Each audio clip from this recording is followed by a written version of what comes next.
Continuing the Saw reviews, let's review Saw 3.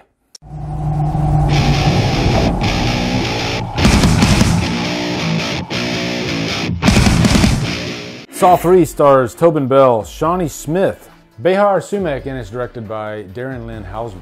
What's up, guys? Be sure to check out my Saw 2 review and my first Saw review that I did 7 years ago. But now we're going to review Saw 3. This one, I didn't remember a single frame of this movie. But looking forward to diving into this one. I think this one's like 30 minutes longer than the previous Saw movie. And I think there's a lot more going on in this one than the previous movie. Now, one thing I do love about these, I guess the earlier Saw movies, is that almost like bingeable TV, they tie right into each other. And I think that's effective because it makes you want to continue the next one if you watch them years later. You know, because I'm already like ready to jump into Saw 4, but I'm like, oh, I better go up and record these first two, so that way I don't forget anything. That's just how my brain works. If I watch more than 2 movies at a time, then I can start blending things in, and that's not good at all for the reviews. But this one, I think, is even more memorable than the second one. I'd say the production feels bigger. I'd say the cinematography I like better than the previous movie. One thing I didn't mention in the Saw 2 review was that it does feel very grim and dark and just, I guess, heavy. And all these Saw movies are heavy, but I think this one right here, I think they cranked up the brightness a little bit. There's a little bit more variety in the color palette. And I know that's superficial, but it goes a long way for me. But giving you a quick plot synopsis, like the last movie, there are a few different moving parts here. It picks up directly where the last one left off, and you get to see Eric, Detective Matthews, I guess what happened after, and we see him literally like chopping off his own foot and getting out of that room. And it's cool that that room was the actual room from the first movie. That's another thing I didn't mention in the Saw 2 review. So it's right here. Don't get on to me in the comments now. But most of this movie takes place in this room with a bedridden Jigsaw dying of cancer, and they kidnap this doctor, Lynn. They put this trap on her, and they say, if he dies, you die. Not good, right? And remember when I was talking about how, you know, you can kind of question the severity of the quote-unquote crimes of these victims? Well, she's just in a point in her marriage where things aren't going that well. She's having an affair on her husband. And Jigsaw's just wanting to teach her a lesson. But death? And of course, she tells him, hey, I can't do everything here that I can do in the hospital. You know, they check box that complaint that the audience would probably have. Like, what would you be able to do in a room where you don't have all your tools? So she tries to use that for an excuse to get out of there. But like in the previous movie, Jigsaw, he's just sitting at a table talking to Detective Matthews. In this one, he's bedridden and he's talking with Lynn and Amanda throughout the movie. And there's a gruesome scene where she's like operating on him and she cuts off part of his head. That's one thing about these Saw movies. They're pretty gruesome. They're not gateway horror at all. And there's one more plot element too, because it involves more of the traps and everything. This character, Jeff, we find him in this box at the beginning of the movie. And this character, he is just hell-bent on vengeance. His son died, which, by the way, the flashback scenes of his son dying are pretty much all like images. There's like no moving video whatsoever. That must have been like a budgetary thing, or maybe it was just a creative decision. I don't know, but it is unique and interesting. I like that they thought outside the box and said, hey, we have like 50 cents and 2 nickels. So what can we do? Let's just shoot some images on, on location, and then we'll just plug them in here. And it works. It tells the story, right? His quote unquote crime is his vengeance. And he just wants everyone in the world that is connected with his son's death to pay. And so he has to go to like 3 different people in that equation. And if he gets through them, then the ultimate prize is getting to the guy that actually hit his son. And there's some gnarly little traps there too. I like the one where she's completely naked in this very well lit room. Jigsaw's lighting budget must be through the roof, like 50%. But she, is in this freezing room, and she's got this water spraying on her.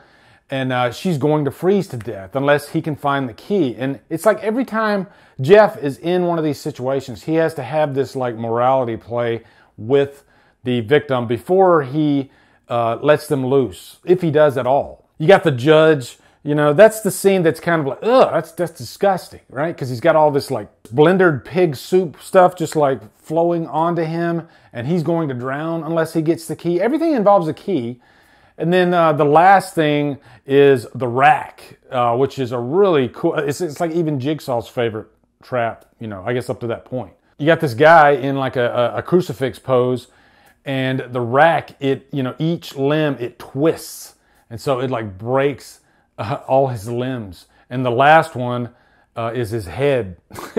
Really fun stuff. And I gotta say, sidestepping for a bit, the actors that have to be in these traps, it's probably not fun. Not fun at all. And you're probably in that situation for a good 12 hours a day. I think they deserve hazard pay, if I'm being honest. And I've even read that like some of the traps that they make for these movies actually work. Can you imagine if an actor on the set of a Saw movie actually died from the trap that they were in? Holy shit. But I also want to talk about Amanda too. I think she's probably the most important person in this movie.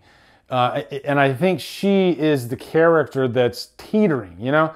She is about to lose it. This is the person that was suicidal. This entire thing, spoilers by the way, the whole thing revolved around Amanda. Like, he made this entire test to test Amanda. Can you take a day off? Did you really need to like spend an entire day on teaching this person a lesson? And she ends up dying in the end of the movie anyway. Amanda has these moments throughout the movie where she's a little jealous of the attention that Jigsaw is giving Lynn.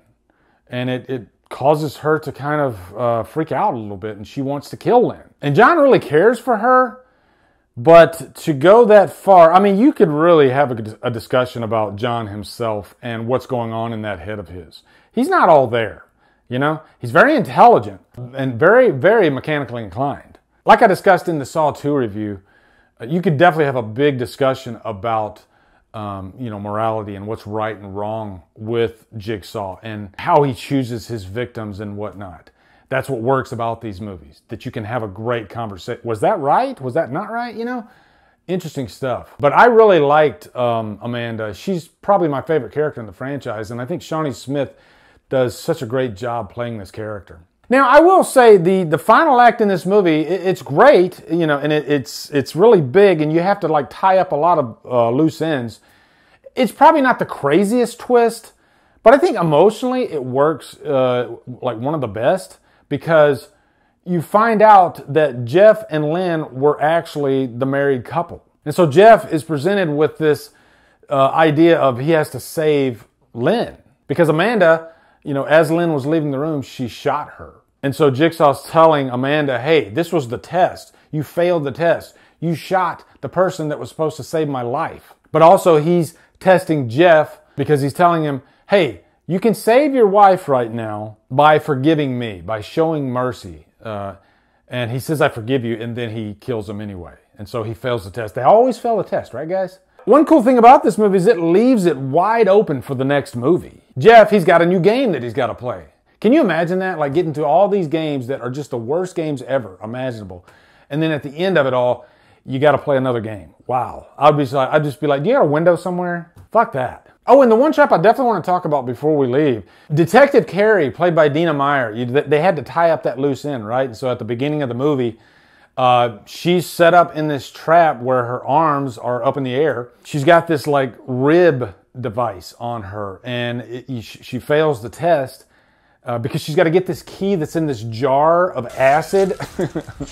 And he's like, okay, you're probably going to lose a hand, but if you can get that key, then you can set yourself free. You know, like I said, he sets up these traps because he knows there's no way they're going to pass, right? And so it's just glorious when you watch that trap rip her freaking stomach open. Great stuff. Great stuff. Carnage candy, people. That's why we do it, right, guys? That's why we love horror. So overall, I do prefer this movie to the second one, and I didn't expect that at all. I think, even though it's longer, I think it's more visually enticing. I like the characters better. I like the focus on Jigsaw and this character Lynn and Amanda. I even think it's got better traps, if I'm being honest. So yeah, definitely giving this one a super solid purchase worthy. Saw 3 is probably the one to beat. Not saying I prefer it over the first Saw. I might. I don't know. there's things I like about Saw 3 that are better than the first Saw. I don't think the first Saw is perfect. I think it's that twist that really sent everybody over the moon, and it's the first movie. But Saw 3 is great. So, yeah, that's my review for Saw 3. Let me know down in the comments your thoughts on this one, and I'm going to go watch the fourth one. Also, be sure to come over to Killer Flicks, where we talk horror all day and every day. And on Fridays, we do Free for Fridays. Follow me at Drumdums and on my socials. Support me on Patreon, buy me coffee. And guys, thank you so much for watching. Have a great day. Drumdum out.